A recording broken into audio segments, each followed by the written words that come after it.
I grew up in the head of Barker's Creek, West Virginia, in an area called Basin. In my childhood, the upper half of that holler was inhabited by the Shrewsburys. My grandpa was George Washington Shrewsbury, and he was born in 1889. Anyway, my grandpa worked at several different trades, but his main income came from what they called peddled goods. Anything a farm could produce, he loaded on a wagon and made trips through the coal mining camps selling. He had a bell on the wagon to alert potential buyers to come out of the mining shacks and shop through his merchandise. The various produce and meats that the wagon hauled would be too long for me to list, but every product was seasonal. In some ways, my grandpa was a modern man. He bought the first refrigerator, the first gasoline lawnmower, and the first TV set to ever come up Barker's Creek holler. But Grandpa was behind in other ways. He never owned or drove an automobile.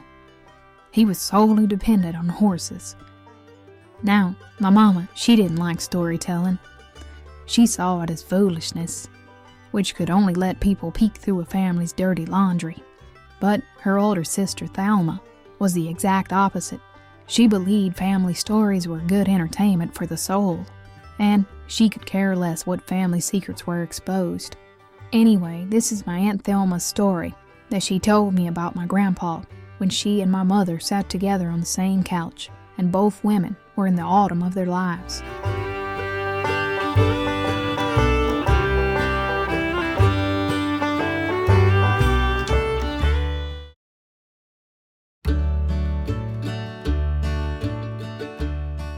Grandpa raised 8 kids that reached adulthood.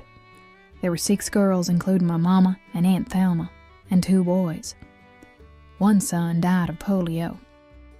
Now, my grandpa's land had been in the family for years, and somewhere down the line, the family had donated a few acres of property to build a church. Mount Pisgah Methodist Church was a one-room, cinder-block church with an old nailed-down tin roof. It had a pot-belly stove in the center aisle. During this time, I believe church services were kind of seasonal. Most likely, the road was too bad to get there during the winter months, but I do remember a few services during the colder months. That stove, it would crack and pop as the preacher preached judgment. Members would flinch in fear, as they did too. In the summer months, sweat ran down everybody's face, even with all the windows up. These were my memories as a kid in that church. According to my Aunt Thelma, the family never walked the road to the church because the road got their shoes dusty or muddy. One pair of dress clothes and shoes, that's all each member had. Mount Pisgah Church could be seen off in the distance, less than a half a mile from their house front porch. Now, Granddad, he didn't like leaving his wagon hitched and unattended outside of church, so they all walked the field to church, and that field was their main hayfield. There were also some lesser fields to gather. One of these lesser fields could suffer a hay-gathering loss, and the farm would still make it through the winter livestock feedings. But if that main field failed, then it was serious. Granddad had a knack for sensing weather systems. He had cut the hay in that field days before, and it was supposed to be gathered after Sunday. As Granddad walked through the field, he would kick at the hay, which had already been turned over once for drying. He would study the sky and ponder as he walked with both hands behind his back. All men did this back in those days. It helped him to think, or so it was claimed.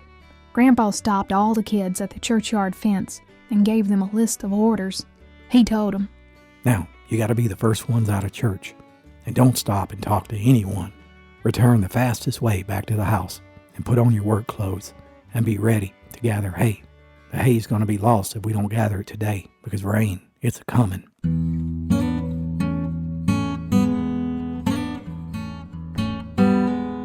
Now, Mama and her other siblings, they all considered Covie Dale the most lazy family member. He complained at every task that was given to him. Covie had almost died of diphtheria as a young child, and it left him a little slow in some areas. Because of this, he was the only child that was permitted to backtalk their dad. Covie began to tell his dad that it was a bad idea to gather hay on a Sunday. Other people might pass by and see us working in the field. Covie insisted that God's wrath could burn the barn down. But Grandpa was ready, and he presented a counter-argument to all of Covie's claims. Grandpa said, "We'll just stack the hay outside for more speedy work. The barn loft, it could be filled later." Now, this was unusual and a big gamble. By this time, church members were standing in the churchyard, and they noticed this intense exchange. So, Grandpa reminded all the kids to stay silent, and he dismissed them to go inside of the church. According to Aunt Thelma, neither Coviedale or their dad received much from the preacher's message that day. She saw them both sifting through the pages in the Bible, flipping through chapters that had little to do with the places that the preacher was speaking about.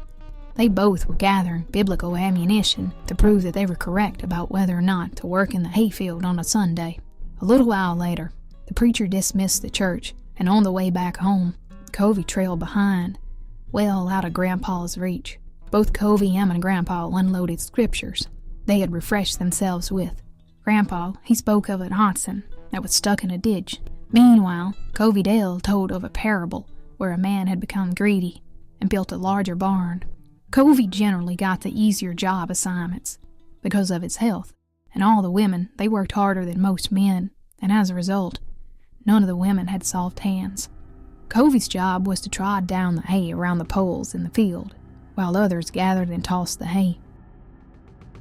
As the haystacks grew higher, Covie would shout down his sermons from high atop the haystacks, as God's disobedient children worked below him.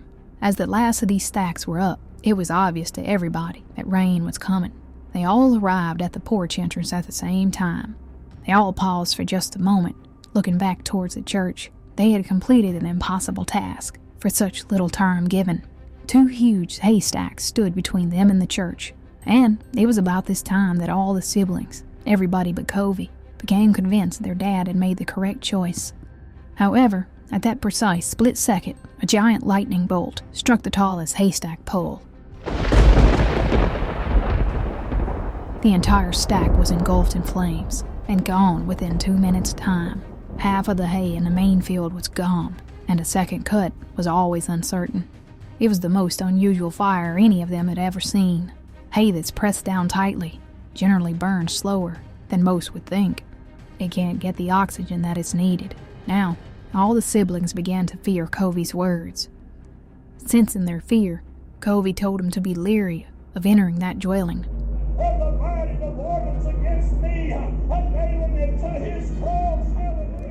God could smite the house, just as he did that hay.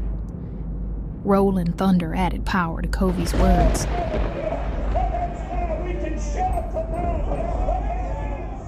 The thunder rolled at each of Covie's rebukes. Heck, even Papaw became reluctant to go inside that house. After a while, their dad finally went inside. Slowly, other members drifted inside. After they all got inside, they would peek outside the window to check on Coviedale. By then, hard rains had come down. He was still preaching his sermon out in the rain.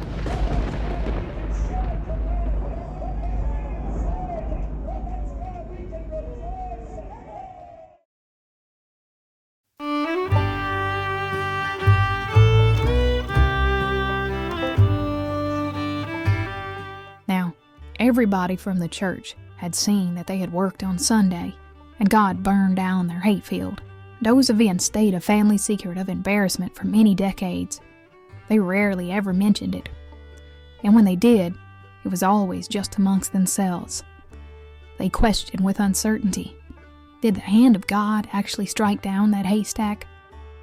As my Aunt Thelma finished her story, Mom looked over at Thelma and said, "We were raised to stand by our dad." Thelma replied, "Esther, you know you have never seen a bolt of lightning such as that one. It was timed perfectly, just as we look back to admire our work, and you've never seen a fire burn like that.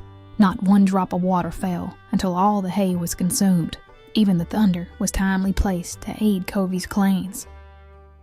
And Mom admitted it was the strangest thing that she had ever saw. Even the fire was of a strange color.